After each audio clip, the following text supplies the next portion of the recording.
Shalom Aleichem, on est dans le deuxième Kitzur Shulchan Aruch, dans le Siman Taf Memchet Mechirat Hametz, la vente de Hametz. Tushav Eretz Yisrael sheyesh lo Hametz בארצות הברית, ולפני ערב פסח ביקש מהרב המקומי למכור לו את החמץ לגוי, והרב מכר את החמץ בערב פסח לפני זמן איסורו. אבל לפי שעת ישראל, היה זה בשעות אחר הצהריים שכבר נאסר החמץ בארץ ישראל. יחלקו האחרונים מי יש ללכת בזה אחר מקום הימצאו של החמץ, ou אחר מקום בעליו של החמץ. Nous dit le Rav, un qui habite en Israël, et que lui qu'il a Hametz ou en Amérique. Ça veut dire que lui il a une maison, etc. Il a du Hametz là-bas. Et la veille de Pessah, il dit au Rav, il envoie un télégramme au Rav de l'endroit, vends-moi mon Hametz au Goy. Et le Rav, lui, il va vendre le Hametz au Goy. Quand? Juste avant le Zman Isuro. Juste avant que le temps il commence l'interdiction du Hametz.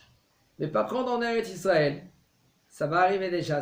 On parle ce temps-là que le Rav, lui, qui se trouve en Amérique, il va vendre ton Hametz. Les gens en Eretz Israël, c'est rentré déjà l'interdiction du Hametz. Il me dit le Rav, c'est marloqué dans les poskim. Est-ce qu'on y va selon où le bonhomme il se trouve, ou on y va où le Hametz il se trouve? Si maintenant on y va selon le Hametz, ça va bien. Le Rav lui maintenant, puisqu'il se trouve en Amérique et c'est pas encore le Issou du Hametz, sauf il peut annuler, il peut vendre ton Hametz. Mais si on y va selon où toi tu te trouves, puisque toi tu te trouves en Israël et tu es déjà rentré dans le Issou du Hametz, le Rav lui maintenant, qu'est-ce qu'il a vendu? Il a vendu quelque chose que tu ne peux pas vendre. C'est déjà Efker, ils ont rendu ça Efker. Toi maintenant tu vas transgresser après Balaïra et Balimatsé.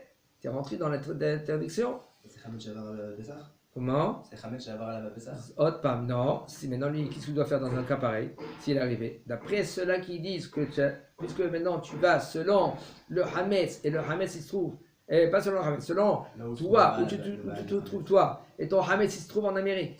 Et puisque ton Hametz se trouve en Amérique et toi tu te trouves ici, mais là tu es déjà dans le moment que tu as le Hametz il est assourd. Et puisque ce Hametz il est assourd, qu'est-ce que tu ne peux pas annuler? Qu'est-ce que tu fais? Tu es mafkir à kol. Tu dois être mafkir à kol. Tu dis tout, c'est pas à moi. Ce Hametz c'est pas à moi. Après qu'est-ce qui se passe? Okay? Tu dois le jeter? Bon, est-ce que tu dois maintenant le reprendre? Sauf. C'est pas évident. Parce que sauf, ton Hametz, quand il est chez toi à la maison, il est dans ton Khatser, dans ton domaine. Et puisqu'il est dans ton domaine, et ton domaine il a qui? Alors, il y a encore notre marloquette si maintenant, ton domaine il a qui? Baal Kocha ou le Baal Kocha? C'est-à-dire, Zakin le Adam chez le Befanav. Tu peux faire mériter quelqu'un quand tu as trouvé un objet. Parce que lui, par exemple, tu as trouvé 100 shekels. Tu dis, voilà, je soulève ces 100 shekels pour Abraham. Non, automatiquement, ces 100 shekels, ça s'appelle à qui? À Abraham. Zakin l'Adam chez l'Obefanav. Aval en Habib el Abefanav. Mais si tu veux lui dire quelque chose qui est un dommage, tu ne peux pas lui donner à ton ami seulement s'il est devant toi. Tiens, lui il prend, il a acquis.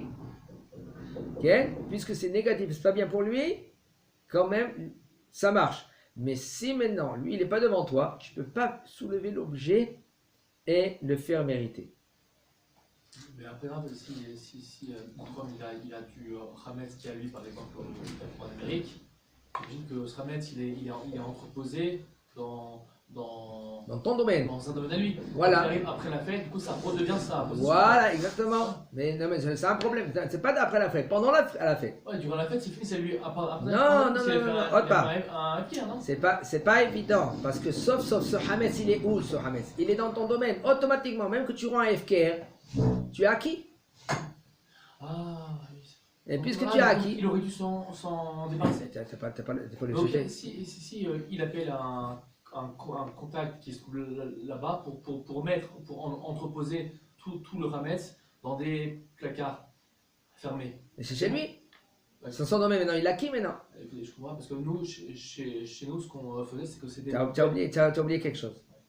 Quand tu mets le Hametz chez toi à la maison, parce que tu as la vente, c'est pas à toi pendant Pessah.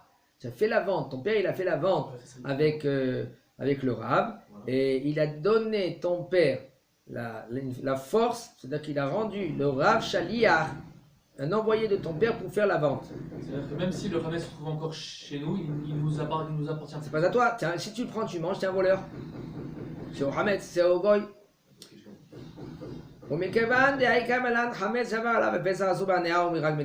Puisque maintenant, okay, le Hametz qui se trouve chez toi à la maison et tu ne l'as pas vendu,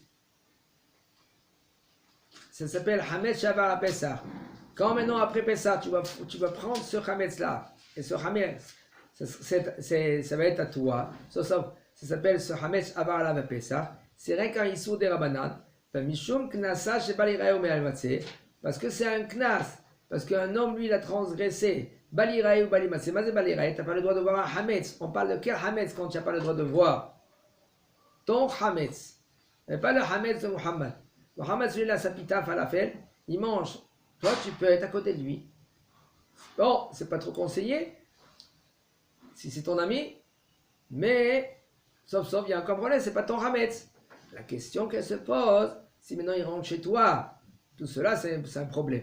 Même qu'il a son pain dans la main, sauf les miettes, ils tombent chez toi. Et quand ils tombent chez toi maintenant, ça va être à qui ces miettes-là? C'est ton domaine, c'est dans ton domaine. Puisque c'est dans ton domaine, alors il y a un grand problème. Maintenant, il nous dit le Rav, puisque maintenant, toute l'interdiction de Hametz Shavar la Pessah, le Hametz qui est passé, et le Pessah dessus, alors, pourquoi cette interdiction? C'est rien des Rabbanan. De pas qu'un homme, il va transgresser balirae ou bayematse.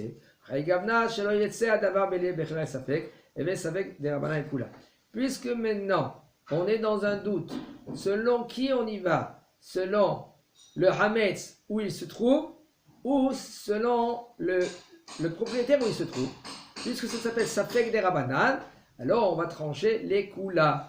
Les koulas, ça veut dire on y va. On est plus cool. On est plus cool. Ça veut dire que puisque maintenant toi tu te trouves en Israël, et même que c'est rentré le moment de Pessah, pas de Pessah, le moment de l'interdiction du Hametz, non, l'interdiction du Hametz, Issur, des Rabbanan, quand même, ça fait que des Rabbanan, les Kula, mais là, ton Hametz, il est vendu. Le Hametz Mutal, et après, on parle, tout le sujet, il est, si maintenant ton Hametz, tu pourras le manger après Pessah. Le Issur Achila, c'est la 5e heure. Oui. Et après, ça c'est des Rabbanan. Mais après, c'est des Horaïta. Après la 6e heure. Ouais. C'est pas la 5e heure, la première 5e heure, pas la fin de la 5e heure. La fin de la 4e heure, début de la 5e heure. Ça, c'est Issur des Rabbanan. Les 2 heures, c'est Issur des Rabbanan. Après, à partir de la 6e heure, que ça, c'est Hatzot, et bien là, c'est Issur des Torah. Il faut savoir, c'est déjà Yom Tov. Après cette heure-là, tu n'as plus le droit de faire aussi des Melachot. Ok. On verra, on va rentrer dans ce sujet-là. Le Tov, alors il nous dit, le Hametz Mutalaha, c'est le Tov Shivatel, le Tov Berov, Hametz Shinimka Kadat, וכן מי שהגיע מארצות הברית ונתן הרשאה למכור שם את החמץ שיש לו שם, מכרו בארץ ישראל לאחר שהגיע זמן איסורו, בדיעבד המכירה תופסת למרות שהבעלים היו בארץ ישראל, אך לכתחילה נכון שאמר להם שימכרו את החמץ בזמן שגם בארץ ישראל הגיע זמן איסורו. כן, il dit le Rav, c'est conseillé, oui, de faire ainsi que quand tu rentres à la mer en Israël, et toi tu vends le hametz avant l'interdiction en Israël. Parce que sinon, tu rentres dans un problème, il dit le Rav.